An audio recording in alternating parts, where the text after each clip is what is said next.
ideas, things that need to be taken into account are put together here in this little clause, and I hope you will find some pieces of information to take along and take home with you to implement in the real world.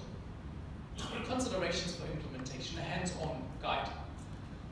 Some key ingredients for a successful national rollout that have been proven in basically all the successful approaches so far, including, as an example, Germany, where for 20 years it was an on and off activity and never really took off, until finally, number one, all the stakeholders came together, sat around the table, and started to agree on things, to have common plans, to have common agreements and goals, and work on these goals. These stakeholders should at least include the broadcasters that are going to digitize, the government, ministries, regulator, whoever needs to be involved, the manufacturers, the various manufacturers. Don't just think about your desktop radio, it's also the car receiver manufacturers, the chipset device, the chipset component manufacturers. All these industries need to be involved. And finally, one thing that is often forgotten, the retailers. It is crucial to bring those people who are in contact with the customers, who need to explain to the listeners at the end of the day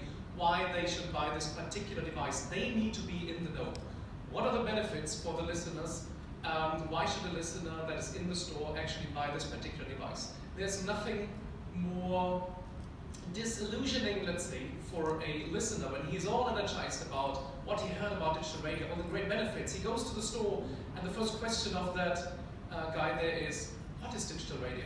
I've never heard of that. That shouldn't happen. That is a point that has to be taken into account from the beginning. Don't forget your retailers. Another point is to prevent the typical cat and mouse game of some broadcasters putting something on air, but nobody knows about it. Then some manufacturers start something, but there's no real broadcast, or as is not at the level it should be in terms of quality. So they stop again, and then the broadcast comes up and stops. And we had that game in Europe, in many countries, for, as I said, 10, 20 years. And that is pretty frustrating.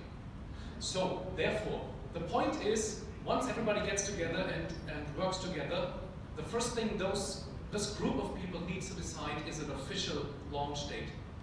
Not a technical launch date, that can be earlier, it can be separate.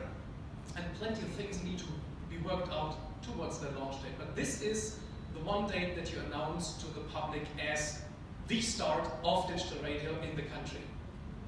That doesn't have to be years in the future.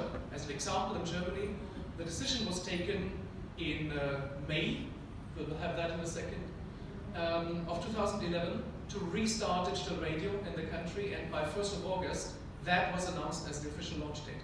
And plenty of things need to happen, of course, within this time period, but it can be rather soon.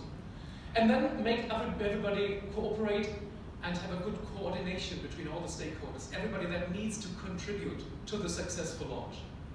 Also including clear, consistent, and informative communication. First of all, to the industry, to those who need to know but are maybe not directly involved in the work groups and in this round table here.